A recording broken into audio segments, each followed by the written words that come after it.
I'm speaking on the uses and gratifications theory in communication, which includes all of the various reasons or possibilities one might use media sources such as radio, television, news, just whatever it is.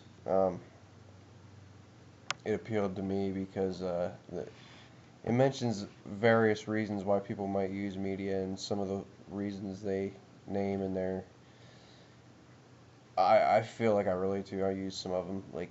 First of all, I want to go over the mass society theory. Is the idea that average people are the victims of the powerful mass media. Well, I think mass media has a huge impact on people in their everyday lives. There's advertisements. Millions of dollars get spent on advertisements, so there's a lot of thinking behind them.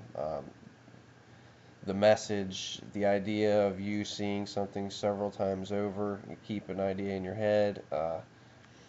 Maybe they might use a certain actor that appeals to people, a certain message, a certain product.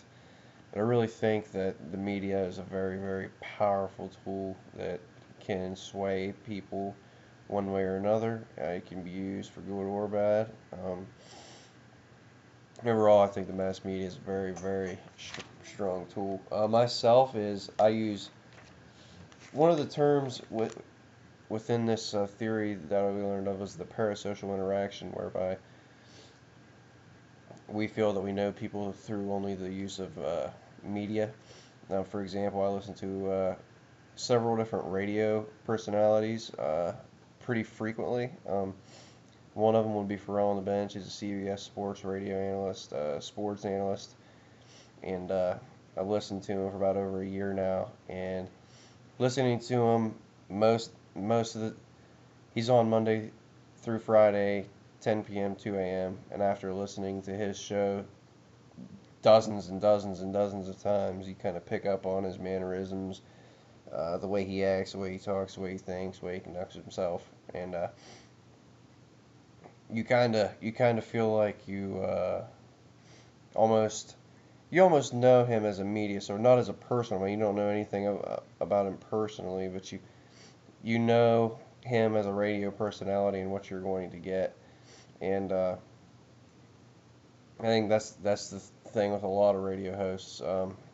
Many different shows.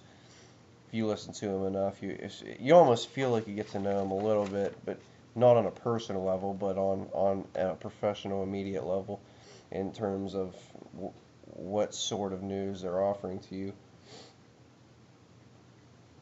It's like in selectivity, obviously, that's where the audience members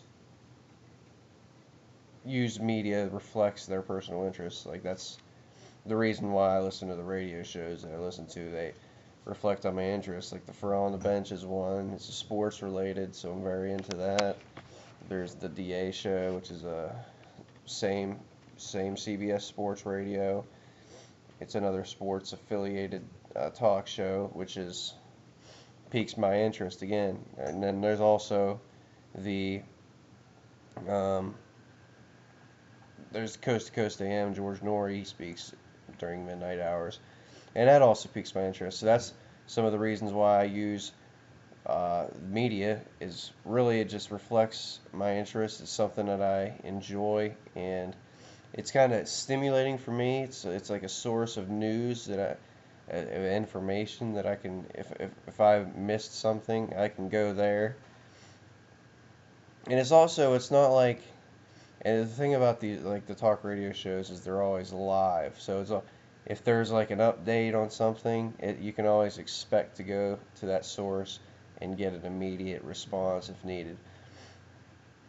Well, the advice for the media, I would say, if I was giving somebody advice in regards to how they consume media, I would say don't let things overwhelm you like reality television. A lot of people see that.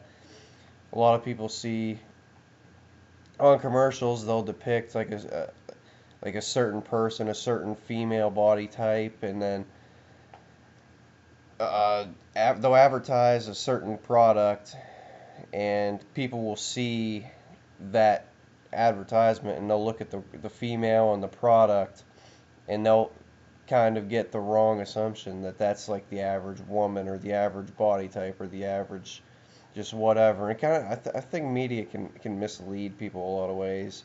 So I would say don't get too um, into don't don't base everything you do or say or think or feel off of what you see in the media, because it's there for a reason. It's done the way it is for a reason, and not everything in the media reflects just the average common person's lifestyle, or I mean a lot of things that are portrayed in media are unrealistic to just the everyday man.